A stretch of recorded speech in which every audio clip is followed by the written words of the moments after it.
Boys or girls? Which of the two are the most intelligent? Exam results suggest that girls are overtaking boys across the academic spectrum.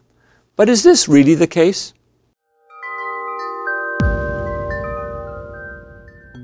Let me begin by stating that it is not within the scope of this viewpoint to argue either gender as being more intelligent than the other. Rather, the question is, does the classroom provide an even playing field, or are the current fads in education leaving one gender behind? In an article in The Province entitled "The Guys Crisis: Boys Are Falling Badly Behind Girls at School," author Paul Luke states, "By high school, girls' grade point average outshines that of boys. In Canada, women make up almost 60% of university students." He explains the phenomenon by suggesting that for too long the needs of girls were overlooked in school, and now that things are more equitable, girls outshine boys in learning.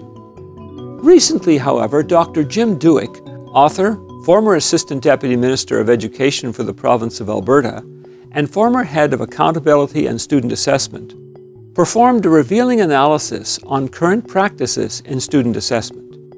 The results were not only remarkable, but very disturbing, exposing what might well be an institutional suppression of the performance of male students. Dr. Duick based his analysis on the results of provincial diploma examinations written by all grade 12 students in core subject areas. These standardized examinations are used to determine entrance qualifications to post-secondary programs. Historically, examinations make up 50% of the student's final mark, with the other 50% being assigned by the course instructor. Given examinations are carefully designed to measure students' understanding of the curriculum, there should be relatively little variation between the teacher-assigned mark and the mark received on the provincial examination. However, as classroom instructional standards have declined due to significant increases in progressive or discovery learning strategies and less focus on direct instruction, it has been noted that teacher-assigned marks have been disproportionately higher than the exam mark. This is generally referred to as mark inflation. Dr. Duick took the analysis a step further and writes, "While grade inflation is a serious problem because taxpayers are not receiving the level of education they believe was purchased, they are also unaware that males' marks are inflated significantly less. Research now shows this discrimination against males is evident across North America and Europe." His analysis of the June 2016 examination results demonstrates that the mark inflation rate for girls was consistently higher in English, math, biology, physics, and social studies or history. Yet the results on the provincially administered examination had males scoring equal to or higher on 5 out of 6 subjects. Dr. Duick adds, "This advantage translates into more scholarships and placements in prestigious universities, and explains why 11 Canadian universities now have a female population of more than 66%. Regrettably, as Dr. Duick points out, the tendency to inflate the educational results of female students seems endemic across Canada, the United States, and Western Europe. The result, of course, is the significant and potentially catastrophic loss of academic participation of males in the future. This not only will have massive economic consequences, but will also be extremely destabilizing from a social perspective. In my experience as a curriculum director for one of Canada's largest school systems, I have witnessed this trend.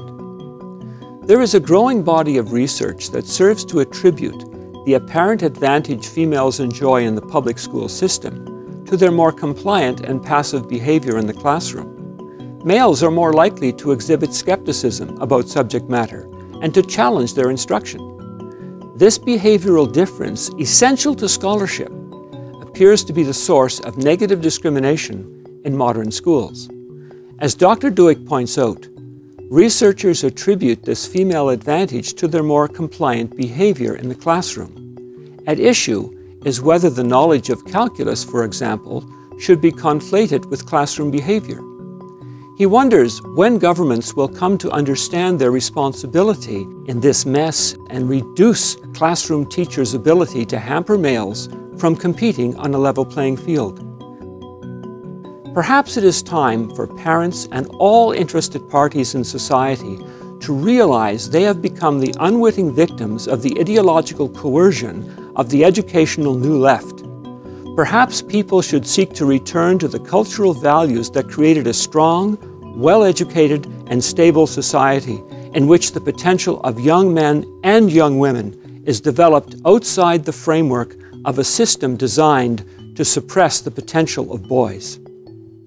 I am Stuart Wachowicz for Tomorrow's World Viewpoint. To subscribe to our channel, click here. To access articles, telecasts, and booklets from Tomorrow's World, visit our website, twcanada.org. Does your life consist solely in the abundance of your possessions? Like many, are you stuck on the materialism merry-go-round?